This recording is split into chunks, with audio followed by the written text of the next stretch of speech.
Hey, welcome to Car Guy Confessions, brought to you by ARP. I'm Jeff Smith. This is my car buddy Cam Benty and car builder Steve Strope, and we're going to tell you some stories.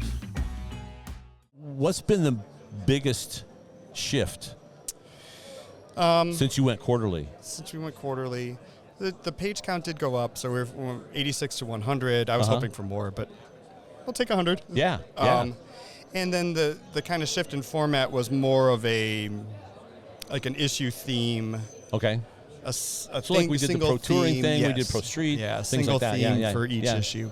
And I think you and I have had discussions about this over the years, like the merits of a theme versus having a variety of things in the magazine. It's not all just one, Pro Touring. Yeah, because the problem with that is it's great if it works. Yes. But if they're not responsive to, like I had Evan Perkins on here earlier, and he brought up with the cover that he was the most proud of, which was the Danny Thompson cover in the interior. And I remember, because I was still living out in California, and the book just showed up in the mail, and I got it in my mailbox and went, oh, that's a beautiful this picture. Is so cool.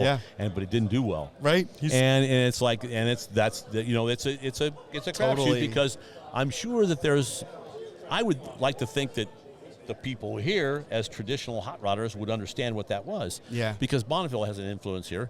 Yeah. But maybe your average street machine guy Wouldn't know in what they're Iowa looking at. can't appreciate it. But so it unfortunately did not do well.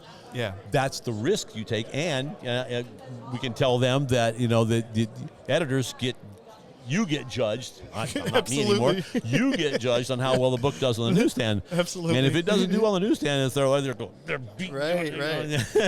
threatening your job and everything else. Get in there. Maybe you should find another line of work. Then the next month you're a hero. Exactly. Right? But they have forgotten that you were they never forget that you were a putz. And every once in a while when you are a hero, they do forget that. It never works. Wait a minute. What about this one? So it's what have you done for me lately? And exactly. then the other thing you used to say too is you're only as good as your last issue. Yes, absolutely. Doesn't matter what you did 10 years ago. That's what these are for. The fish was this big. Exactly right. When really it was a minnow. Okay. So the differences are. We kind of cleaned up and simplified the format of the magazine. There's fewer departments. If you look at the cover, there's hardly any words on the cover anymore. It's just one big picture instead of a bunch of insets and which is really nice and clean, because they used to beat us up over, God, put more on the cover. I know. So I do like that. It's kind of more of an art piece. Now, the one thing I miss is the tech articles, which in a quarterly format, it doesn't work as well, and especially like a step-by-step or, someone comes out with a brake kit or a suspension kit or something. By the time we would be able to get it out in a quarterly magazine, half of the internet has already installed that on something, and it's all over YouTube and Instagram. And so you think they may want you to bring that back? Because I would think, because that's going to bring in advertisers. I would think things so like too. That, and talk about it. It could be something that doesn't necessarily have to be ultimately timely as much as it is very useful. Yeah. Because what we used to always try to do is do something that your average guy could really appreciate. And and most of the time it didn't work all the time, but most of the time it did, because people really appreciated it.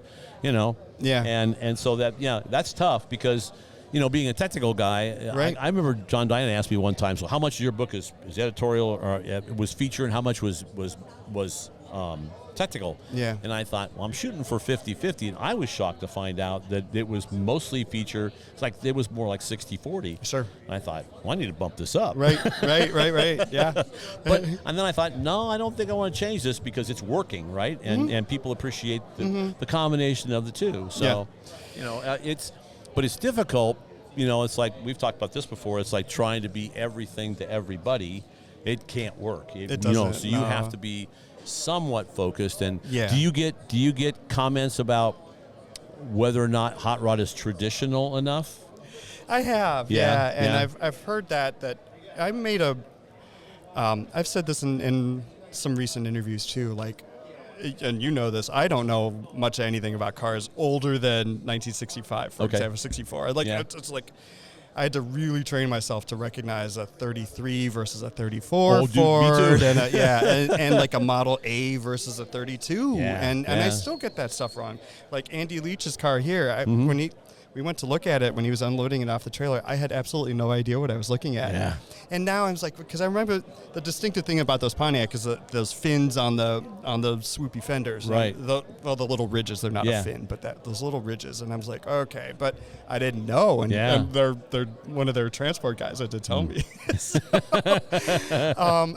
But I really made an effort to try to get some old, and that's my terminology, old car stuff, older than muscle car era stuff in Hot Rod. And I did get a lot of people saying they really appreciated that. It kind of got away from... Well, you put Bill Ganal's car, the car that he built on the cover. That generated, so for the... we'll have to maybe post a photo of the cover. St. Christopher. But it was the sequenced sort of, slashed paint job with the different colors. Yeah. And that's a very, what would be the word? Pivotal, not pivotal. You either love it or you hate it, right? Very controversial. Yes, Controversial. Polarizing. There you go. I know. There's a word. I believe that's September 20. I'm getting my years all mixed up. But I think it's a September issue. 2 years ago? It's 2 years ago. Okay. So, but that was that and the 75th anniversary, I think, are my two favorite of my time at Hot Rod. How tough was that? Very. Oh, boy. Thank you for your help, because you contributed to that one. But that one especially, 75 years of Hot Rod Magazine, and the expectations of the audience, former staffers, people who would be looking at this thing and be like, I used to work there, and 20 years ago. And that's something that you just brought up. It's what's worth pointing out that people think, we write it for everybody, and we do, but the reality is there's a handful, 10, 20 people that whose opinion you rely on and you really pay attention to. Some off the guy on the street, I mean, not to put them down or anything or to minimize their deal, but they say, great issue, thank you very much. Yeah. But when someone, or contemporaries, someone who's done your job and says, because that's what I lived for, was either, and either way was either attaboys or criticism.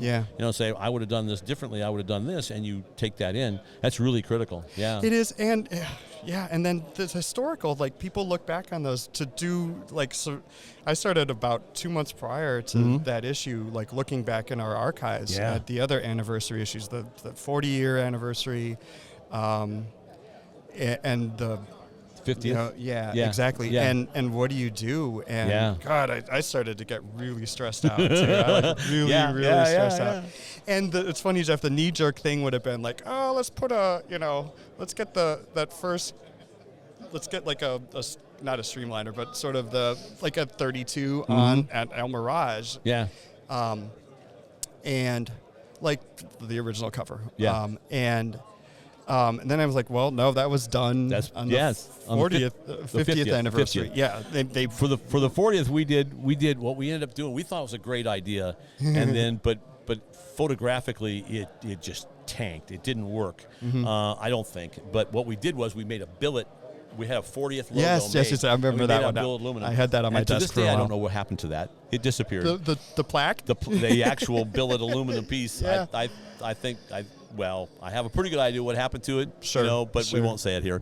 So then we shot it 18 different ways with different colors and everything. Yeah. Jim Brown shot it for me. Yeah. And I was like, this is really cool because I knew what it looked like. Yes. Right. I knew what I saw in my mind's eye what it was, but everybody else is.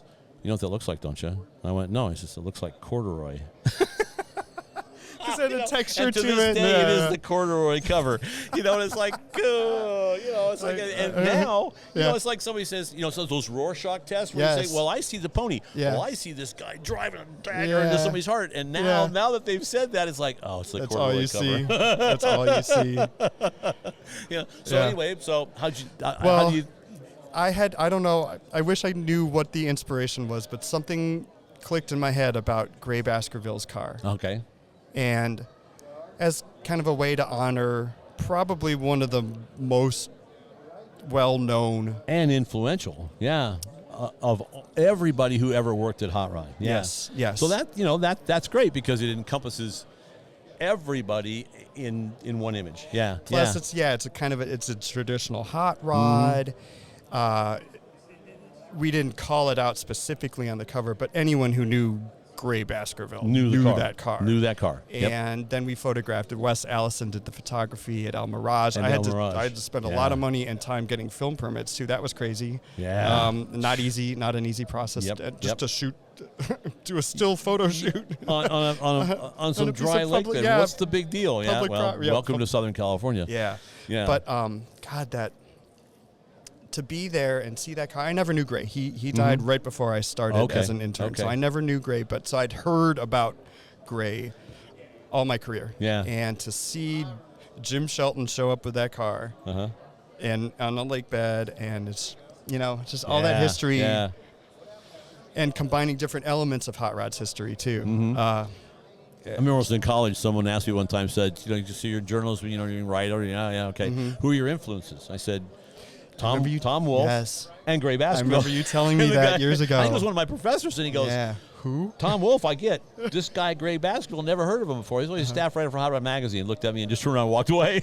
That's so funny. Because Gray would invent his own words. Yeah. It was funny because I would have copy editors come in, and they would just go, this is not a real word, right? I go, I know, it's a Grayism. And they went, but it's not in the AP style guide. It's not in the dictionary. I go, that's the beauty of it. That's right. And they're like, no. And I went, yes, go away. Just let it be. Let it be.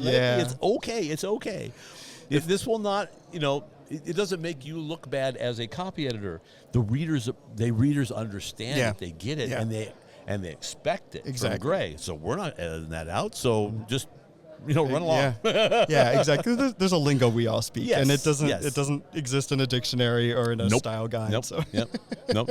It's fun talking to people who are not car people, and they say, "Yeah, this is a completely different language." It totally, is. Yeah. Unfortunately, it is. It is. I can translate for you if you'd like. That's right. So.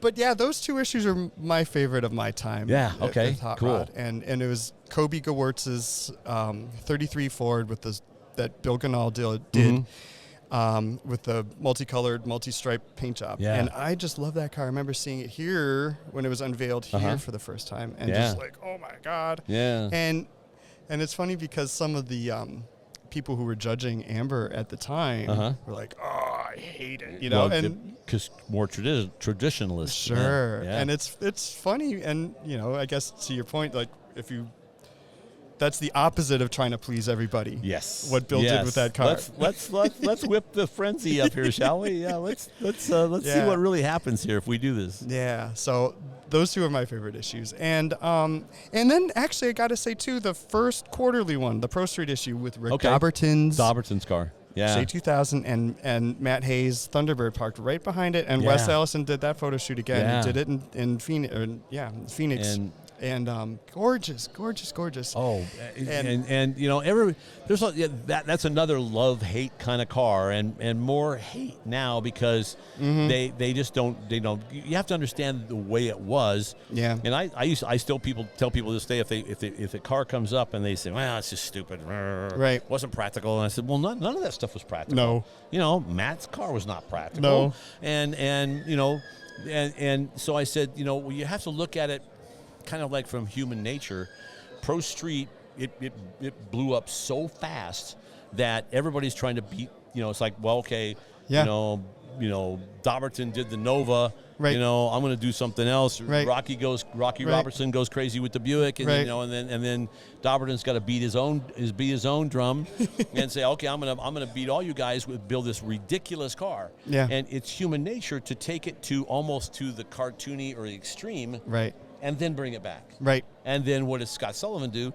Brought it back with the 55, the Cheese Whiz car. Yeah. So you can see how it evolves, and it's never really got that radical with the street rod side. Maybe it did with billet cars and things like that a little bit. Yeah. But it's just human nature. Yeah. And it's like, let it take its course. Yeah. And For then sure. someone will come up with a new idea and go, let's do this, you Yeah, know. And yeah. what you're seeing now is like, Phantom cars, or like what Troy's car is. There was never a fenderless car Sure. that done Ford did, but it Yeah. looks like it was. Yeah, It looks yeah. like a Phaeton, or Yeah. that car that was built. Yeah. So yeah, it's just fantastic. We got to thank our friends at ARP-bolts.com and the Grand National Roadster Show's 75th anniversary video that you did. You were doing the trim on that of the 61. 61. That was cool. Where you That's pour just painting. poured painting and then hit it with a heat gun. Well, pour painting is a trend that's been, who knows how long it's been around, whatever, but Yeah. it's all over the internet, and I loved it. Yeah. And the premise of pour painting is to pour a number of colors into the same cup, and they will be separate of each other on their own. Okay. So then you pour them out on a canvas or whatever, then you spin it, Okay. and the paint all spreads and creates all these wonderful designs. Well, I did the quarter panel pieces on the 61. They were 9 feet long. Yeah, I remember that. Yeah. So I'm not going to spin it. Yeah. It's a helicopter. Right. So Imagine that fixture. Got some inherent problems in the system. So I finally figured out that why don't I just hit it with a hairdryer and just Yeah. blow it around. Push it around. So that's what you saw. But I'm getting Yeah. ready to do panels for my 57 Ford, Mm-hmm. and I believe I am going to make a spinny thing. Yeah. Yeah. Because the longest one is 24 Okay. inches. All right. Spinny thing. Spinny thing. It'll be So, great. speaking of the 57 Ford, can we talk about latest, that? sure, yeah. Yeah. He So- has posted on social media. That's right. Right. Yes. So So, the- Same- there's same- no secret there, right? Same situation. I could go on and on and on with the backstory. Yeah. Which is cool. My growing up, everyone had a mentor of some sort. Mine was a neighbor down the street named Mike Yaley, and I'm sure that you and I have talked about him at one time or another. Sure. And he had a 57 Ford Custom 300 sedan. Yeah. And it had a 390, 3.2 barrel, 4-speed, rolled pleat interior, no front bumper, no back bumper. Astra Supremes, interestingly, and depending at different times, sometimes it had Redline tires on it, others it had Goodyear Blue Streak. Okay. And Cool. that was growing up. When was this? We worked on late 60s. I have photographs in my phone of 1967. 67. So as early as that, but which would make me 12. So I As a always, hip young man. always had a love. Easily impressionable. Always had a love for 57 Fords, but they all rotted to the ground. Yeah. So Yeah. I never ever thought I would own one. Yeah. And oddly outsold Chevrolet in 1957. well, the reason for that I've learned recently. Yeah? You're wrong. Really? Well, Okay. Because people talk about that a lot All the time, right? They Yeah. outsold Chevrolet, And they didn't, huh? well, Ford counted Thunderbirds, trucks, and cars Okay. against Okay. Chevrolet's car. Yeah, because Ford does that to this day. They There claim you that go. they sell that because GM only counts either the Chevrolet or the GMC. They don't. If you combine those two together, it's a different story. Right. At any rate, Anyway. I found a 57 Ford near my house, just riding my motorcycle one day, and it's sitting in someone's driveway. And when I say in someone's driveway, it's sitting in a driveway of a house that burnt to the ground and was just a concrete slab. And there's this Ford sitting there.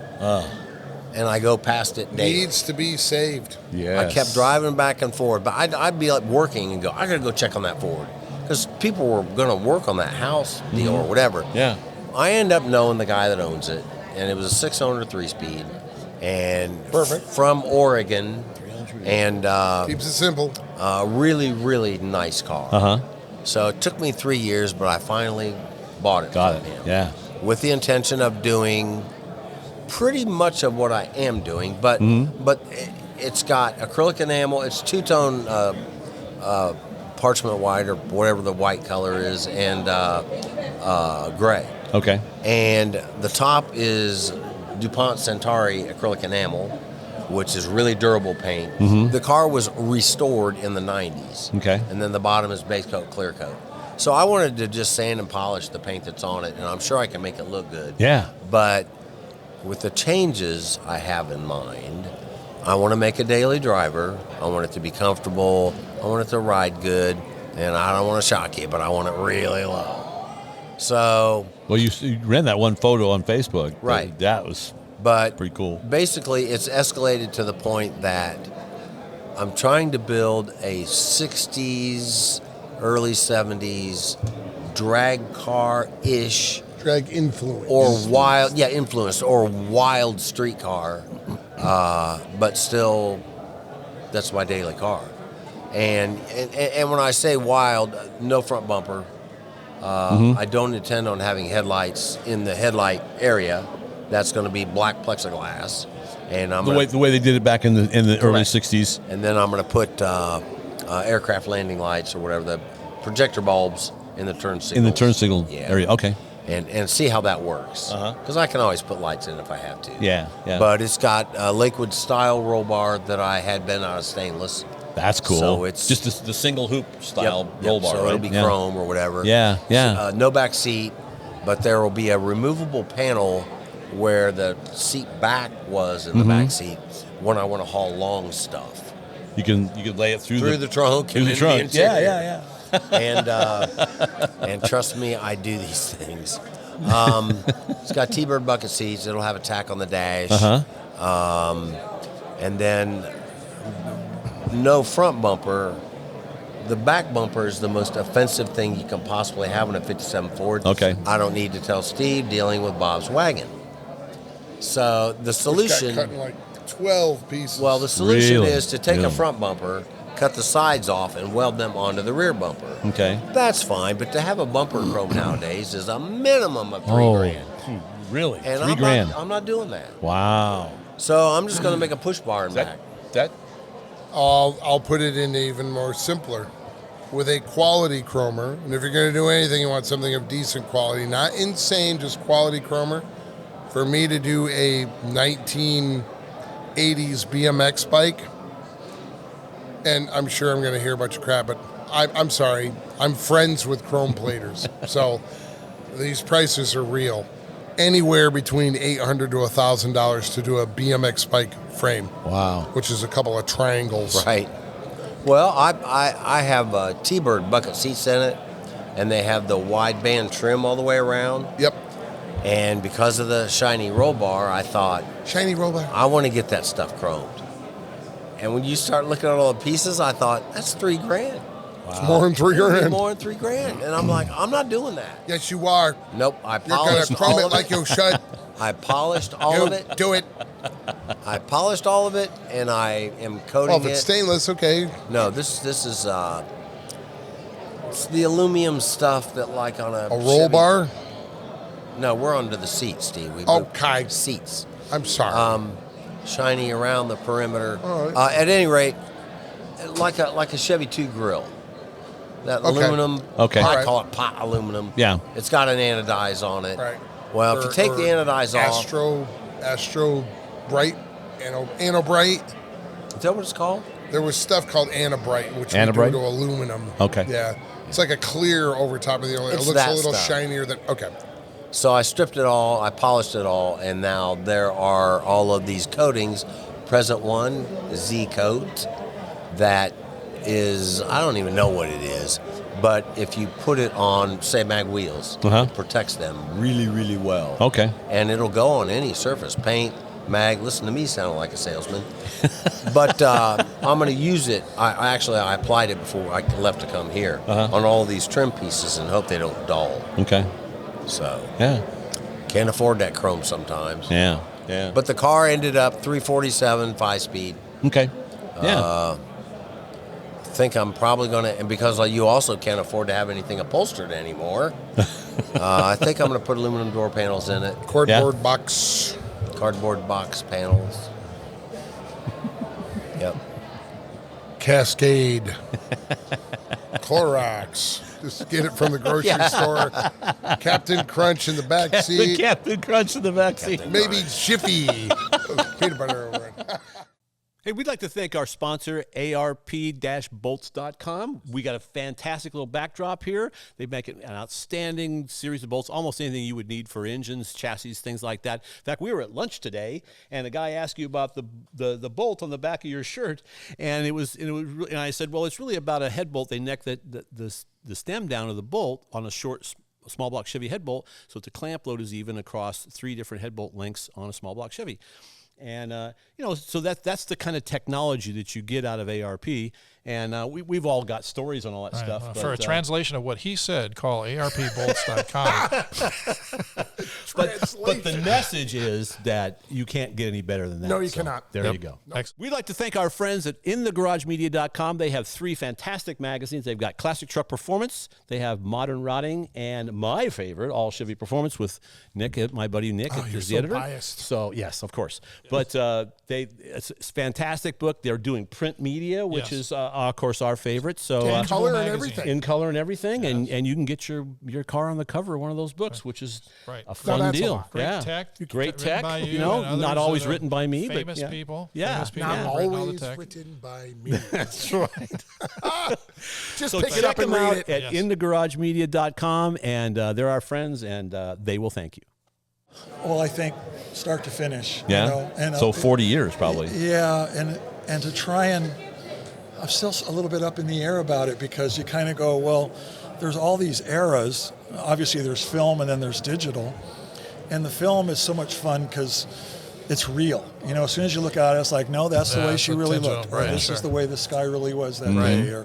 Or there's no retouching going on. Right, It's a captured moment. Yeah, and and the things that it makes you remember, but also it leads you to the next thing. Like, so I thought the thing that takes the most time to go through is all the girls and cars, and not just because you're getting to look at a bunch of pretty girls again, but because you got to go back through and go find the good shot of the girl. You know, the car's sitting there, and where she's looking good, she's holding her body properly, and this and that, and the lighting's right.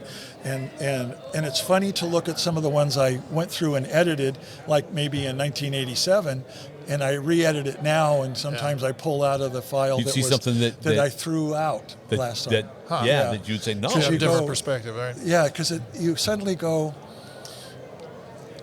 it was the 80s, and the girls were serious, and they on every rock video they're and their Madonna and fashion was serious and tough looking, and you go, didn't I ever shoot girls smiling or having fun, and then you look back and there's plenty of those in here too, so maybe pull a couple of those out. A few pictures of Gray Baskerville jumping in with his tongue sticking That's always out, good. That would be a requisite deal. Absolutely. Because I used to get people ask me, so you go to all the shoots, right? I go, no, I don't. Heck no. And they go, why not? You know, you're going to all the girls, and it's like, no, it's really a lot more work than you think it is. You know, and they're thinking, you're shooting the pretty girl.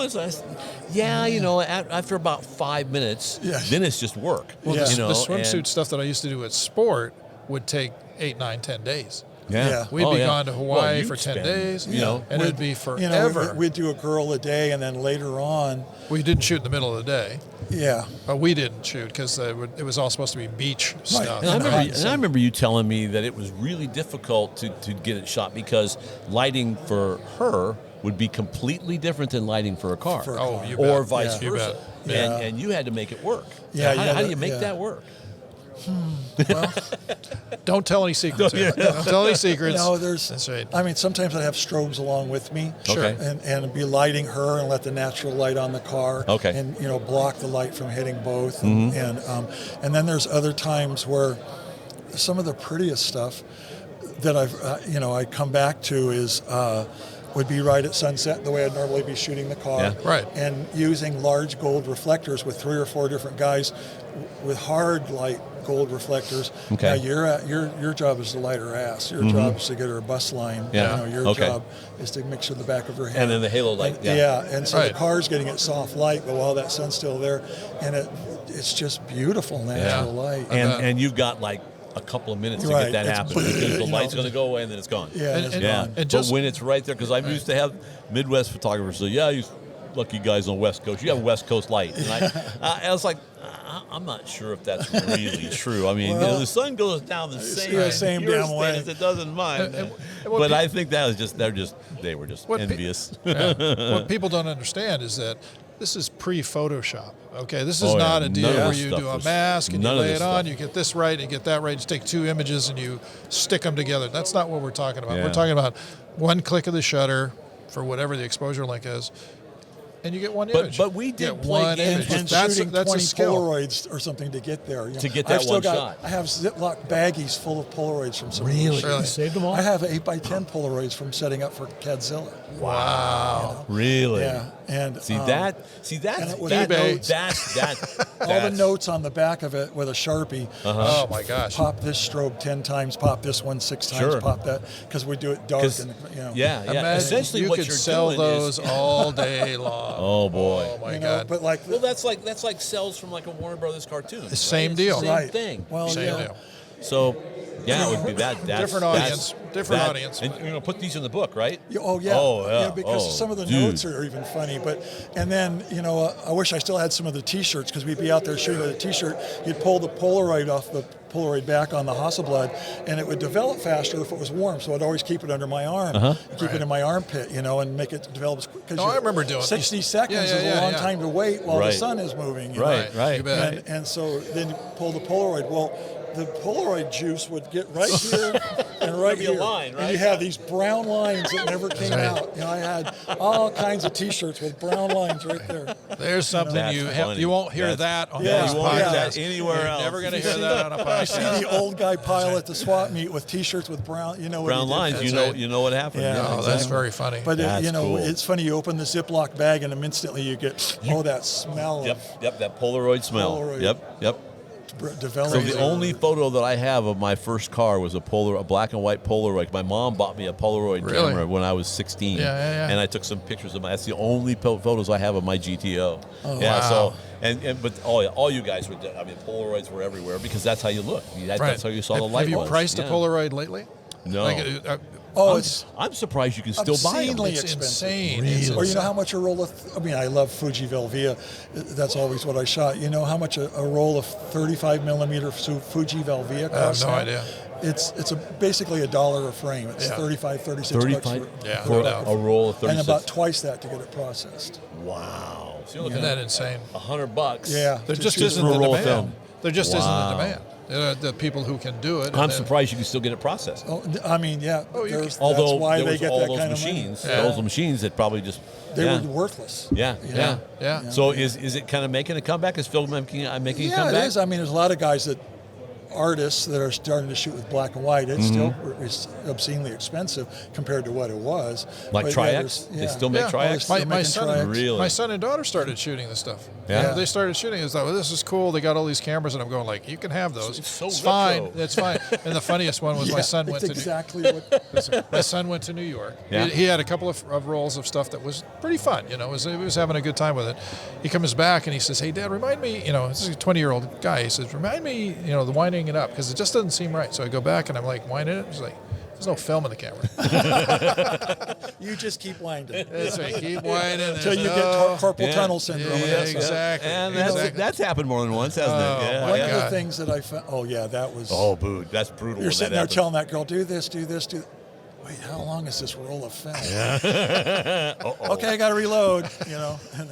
Or we're shooting action at the drag strip, and you're not paying attention. And it's like, okay, this is the shot I need, and I'm going to do a sequence, and clink, it only goes halfway. Yeah. You know what else? That I'd completely forgotten about and came across was the photos that I shot for Mr. Peterson with his airline, and he's doing a brochure. Did I ever tell you about Peterson that? Air Force? Yeah.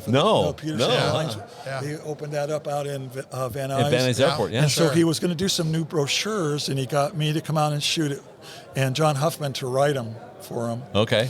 And he had just he dealt with John Huffman? That was a mix made in heaven. I'm not even sure. Yeah, I can't even imagine. In the same room, I can't imagine the molecules all going like, this is not going to work. This is a true story. So we're sitting there at the Van Nuys Airport, and he had just done whatever sale, finally he was out, somewhere there in the early 2000s or the mid-2000s. 97. 97, that's when he sold, right? Or maybe it was it to Prime Media? 98, no.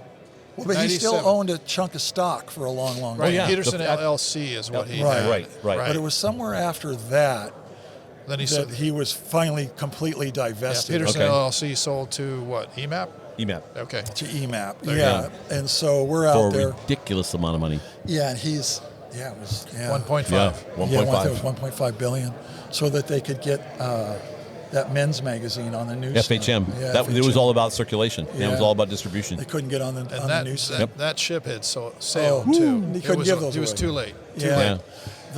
But anyway, so we're at lunch, and Mr. Peterson, as usual, is wearing like a plaid sport coat with a striped tie on a shirt that's a different color from either of those. There's a fashionista if I ever saw one. Well, in fact, I'll tell you another part of this story if you remind me at the fashionista thing with his outfit. But so we're sitting there, and so now you can pretty much say anything you want to say because he's divested. He's no longer part of the deal.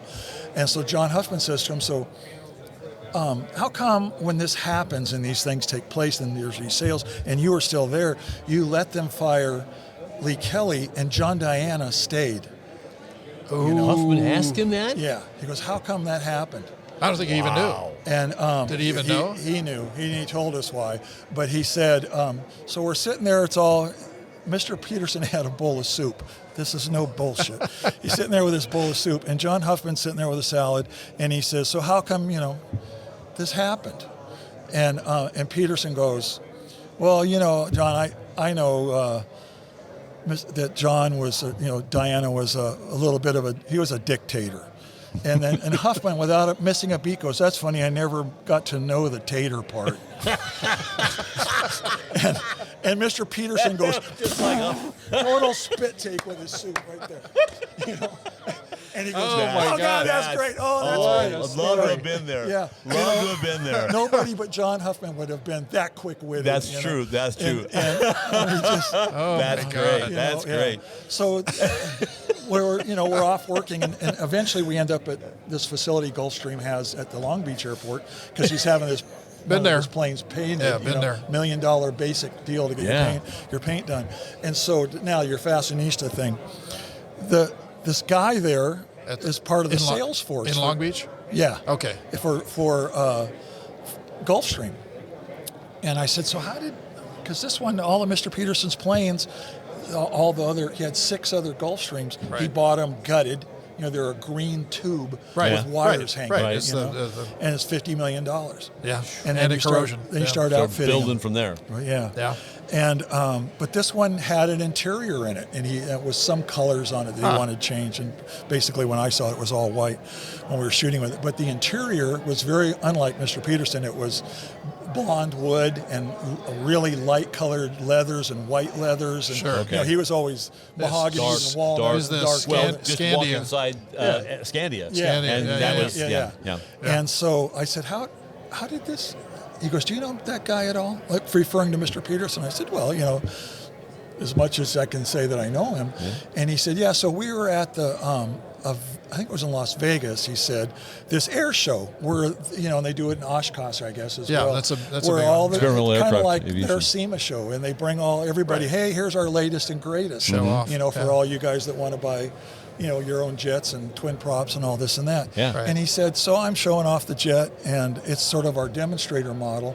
And Mr. Peterson, and he says, well, this guy walks in the plane wearing a plaid jacket with a striped tie that didn't match and a shirt that was the wrong color for either one. And he with this, well-endowed redhead on his arm.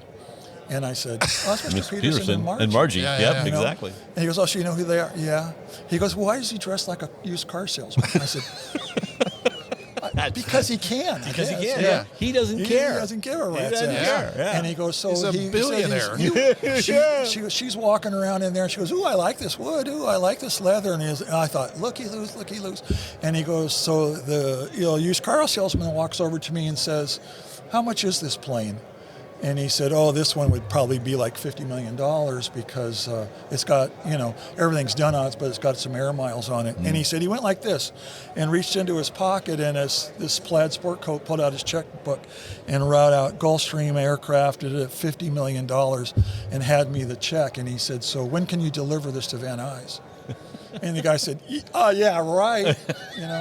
I'm sure this is, This is a good check. And you want to maybe, buy the Brooklyn Bridge and, He wasn't buying it. Something. Yeah, And he wasn't buying it. And he goes, so we call on, the check is good. You bet. And he said, the guy, he goes, this guy tells me, he said, so I'll expect the plane in 3 days. He said, no, 3 no, days? we've got 6 more shows to go. And he goes, not anymore, you don't. There you go. I want this bird He said, but now. you can't do that. And he said, I just did. So in 3 days. You took the check. Yeah. Took the check. You 3 bet. days have this plane at Van Nuys. Wow. And that's when we went out and started shooting it. Yeah. It's an interesting question because I was just talking to a couple other, let's say, designer and or magazine editors, different people. Yeah. And they had asked me, so where are you going? And I'm like, I'm not really going. It's not like I've turned the ship Right. course heading to go to Mega Pro Touring. Right. It's not getting a crystal But- ball and you're like, oh, I got to go. Yeah, I'm not, but I'll tell you what Ouija board. what I'm feeling really good about is we've got a 67 GTO and a 67 Corvette Roadster that he's done the artwork for both of them. And they do not have the lunatic execution of, say, our 515 GTB, the left-hand drive with GT2 air jacks built into a Charger we did. Yeah. It doesn't have the hidden torsion bar suspension and active air brake in the really back like crazy the stuff. Fairlane. Yeah. But they're a really refined car. Mm-hmm. Something that at any show, people's like, wow, that's a really nice car. Yeah. And you come up to it, and there's really nice details. Yeah. We're doing forged carbon that I'm working with a business partner on that, and we took all the wood grain from the inside of the GTO, or all the pieces, soaked them in mineral spirits, and lifted the perfect wood grain from it. I have a perfect pattern, and we use that as a mold to make the forged carbon pieces. Really? And so the car's a dark blue off the new Lamborghini Urus. The inside is a Lamborghini. It's a white with a dirty to the gray side, which is the cool side, which works with the blue. And I'm running a Pontiac 400 built to almost 500 cubes. Yeah. Hughes built me a tranny. Trans. Yep. Well, it's 4L80, but it's got a bell housing to go up to the Pontiac. Right. And all Detroit speed. Same with that Vet. All Detroit speed. Soup. And you know what? I'll supply the Eric Brockmeyer art on both of these cars to show you. Refined, really nice. I'm not breaking molds, but really nice car. And I'm really enjoying building these cars because I like finding the 2-3 little details and going, that's the car, that's the crown jewel of it. The thing that goes, oh, that's nice. And coming up, I haven't done a 69 Camaro, believe it or not. Yeah. Well, there's probably 30 a reason. years. There's probably a reason for that. Well, It's Just everyone's done one. Exactly. That's the point. Yeah. And I got a customer who won't let me be. Younger gentleman, hard-working cat. He's in his mid-30s, late 30s, has 3 pharmacies, hustles, Okay. and wants a muscle car. He's got a Porsche Turbo because he couldn't wait. When he came in, he goes, I bought a car. I needed a car. What'd you get? 911 Turbo. Good car. And rarely have I had something suggested from an owner that I'm like, as far as colors and stuff go. New 2025 911, you special order stuff, but a color you can order. Yeah. It's Arctic Gray, which is like an off-white, Yeah. but very clean. Yeah. it's metallic, though, so yeah, it's it's in a very, metallic. very nice. And the inside is called Graphite Blue. Okay. So it's like a gray, blue, blue-gray. Okay. And they look phenomenal next to each other. Yeah. And then they've released it, but not how they're going to do it with us, like a prototype wheel from HRE, but it looks like an old, the multi-hole on the old Alfa Romero race cars? Yeah. It looks like that. We're going to do a 3-piece wheel, but everybody doing, hey, everybody and his mother has done an LS twin turbo 69 Camaro. Yes. And I don't want to do that. Right. But this guy's got a 911 turbo, so he's used to that. That it'll put you in the seat. And hold you there. And hold you there. And I'm like, I know exactly what to do for reliability and simplicity. And I called up GM and went through my old employer down at Guarantee Chevrolet in Santa Ana. Okay. Call out to them. Hey, Carl. And I worked in the parts department there in like 97. Yeah. We got from the Holly 850 to the Pan 502. Okay.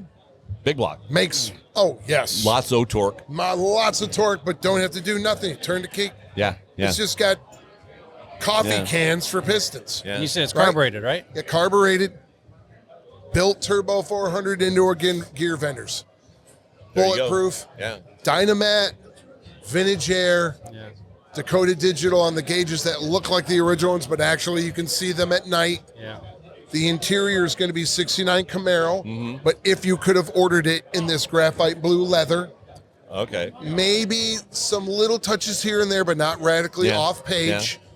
Upgrading the seats, going to run my favorite. I've been running for a couple of years now, the Porsche Panamera seat. I lob about 8 inches off the back, like 18-way power, infinitely adjustable, heated and cooled. Yeah. 31 pages of wiring diagram for the driver's seat if you feel gutsy. Yeah. So I'm sure glad I'm not his wiring guy. But again, Detroit speed, right? Vintage air, Dynamat. Colors are crisp. Taking that graphite blue, hockey stripe. Yeah. White in the engine bay, graphite blue on the motor.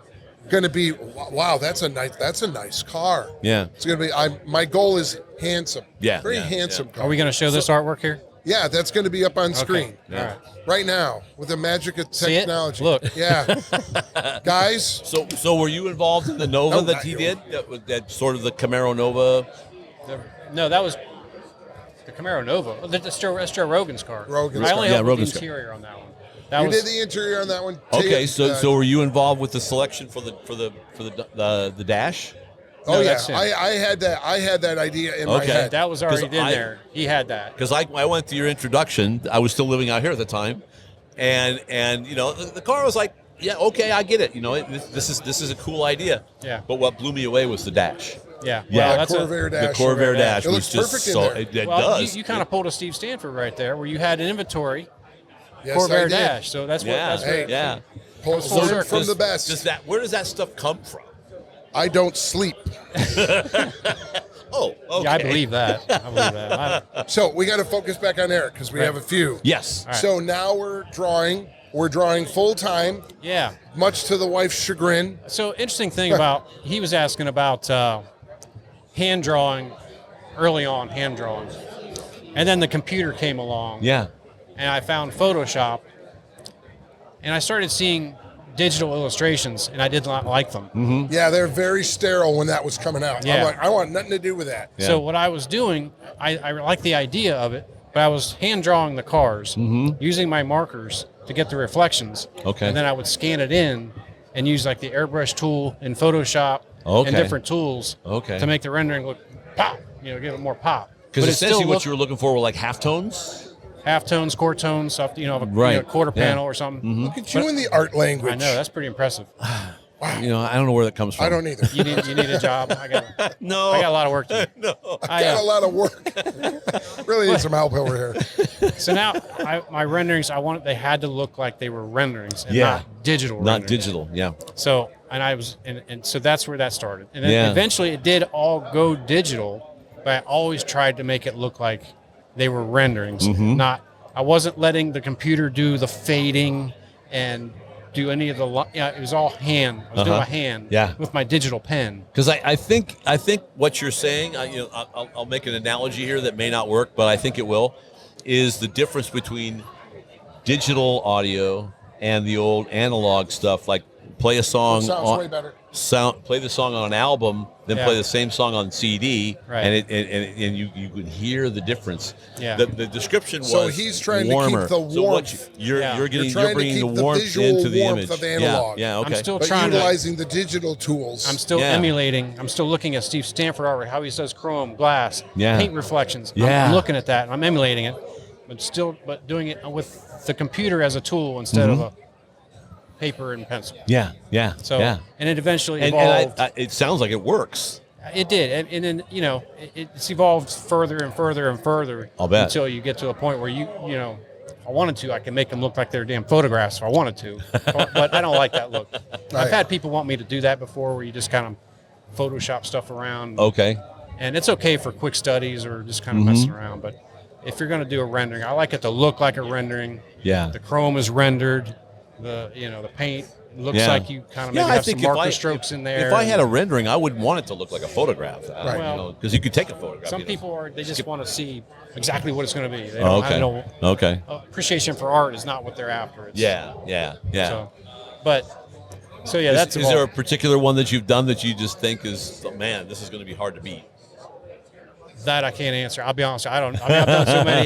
That's like asking how many of your you've got 5 children. Which one's your favorite? The right? last one. The last one I just did was probably Yeah. the So, best.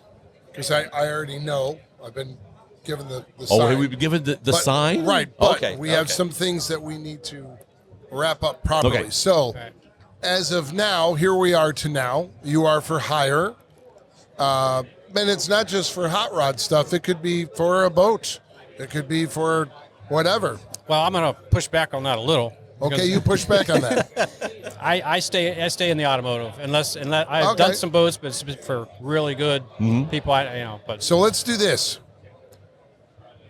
What do you want for work coming in? Automotive, hot rod, performance car? yeah, that's what I've been doing for 20 years, and Yeah. that's what I'm All going right. to continue to do. What you like doing? Yeah. And if somebody wanted to do that, how do they get a hold of you? I would suggest just going to my Instagram or Facebook page and messaging me through there. And that is That's just Eric Brockmeyer Design. Eric Brockmeyer Design, either on Facebook or Or Instagram. Instagram. Go, hey, It pops right up. You'll I find it's no need problem. something. Please You doodle can, it. You can send a message through whatever. And Right. Okay.